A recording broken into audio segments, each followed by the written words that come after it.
write this down. Not only we must take responsibility for what we want, you've got to make a radical change. See, 99.5 won't get it, as Wilson Pickett would say. It's got to be 100. If we want to be about it, if we want to keep our commitment and take responsibility for changing lives, helping people to learn how to reinvent themselves, spreading and creating a shift in consciousness, we want to change the planet. If we're talking about putting over 2 or 20,000 or 100,000 people in a coliseum, in a big meeting room in the year 2000 in Orlando, we're behind right now, ladies and gentlemen. We've got to make a radical change. When you make a radical change, you're passionate about it. You don't talk to 10 or 15 people a day. You make a radical change, you're serious about what it is you're doing. You're talking to 75, you're talking to 100 people a day.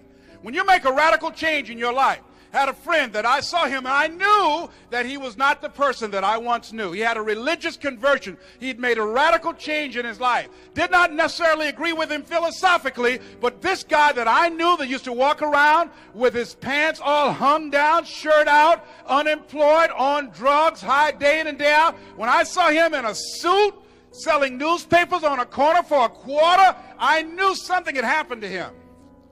He'd made a radical change in his life. He dropped that heroin. Something happened to him. The people that make a difference in their lives, the people that make a difference on the planet, the people that make major contributions, a lady whose child had been killed by a drunk driver. Many people have had children killed by drunk drivers, but there was a lady who said, no, my child is dead, no. With everything in me, I'm going to make sure no other mother will have to go through the pain that I'm suffering. I'm going to make sure for the rest of my life I will invest my time, my energy, my money, everything to take drunk drivers off the highway. Has she succeeded in doing it? No. But she's on the path. All across this country, drunk driving legislation and laws exist that did not exist until that lady, housewife, never been politically involved, said never again. Made that decision. People make some radical decisions about their lives. Radical decisions. And they don't care whatever it takes to get the job done. I remember when I was at the Chrome Detention Center when they were incarcerating Haitians coming to this country. And I remember a Haitian minister that I worked with. And when he came in, and even though I did not understand the language that he was speaking, and his commitment was to give them hope in the midst of this dismal situation. And I saw the eyes and the people that he talked to. Many of the inmates, when they came in there in shackles, their eyes were down. And I remember as he spoke, and even though I could not understand his words, I felt his passion. And I saw them look up.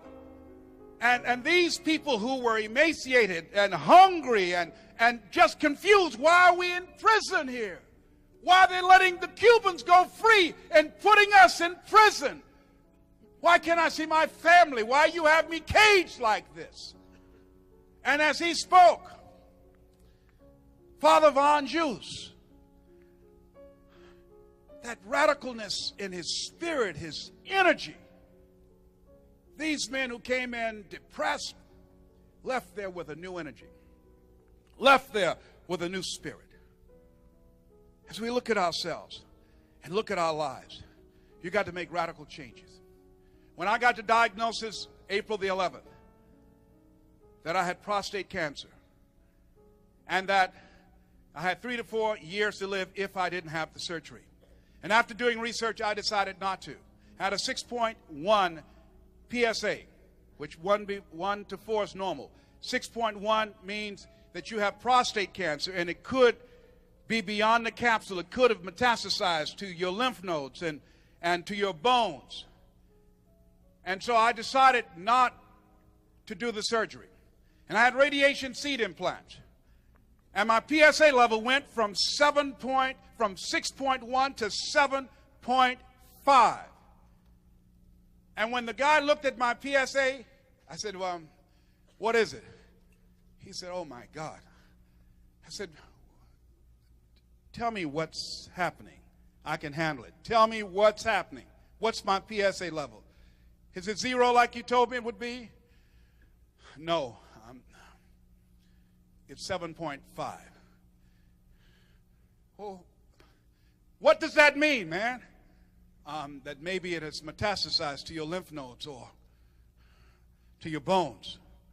We don't know. We need to give you another MRI. Wait a minute. All the pain I've gone through? You told me it would be 0. Let me tell you what I found out. If you got a problem that man can solve, you don't have a problem.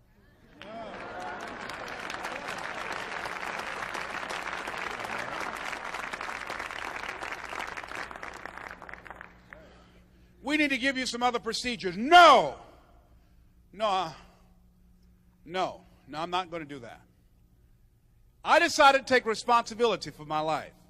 I took a radical statement that said, if you want to change your life, if you want to live, Mr. Brown, you've got to make a radical change in your diet. I became a vegan. I eat only raw, organically grown vegetables.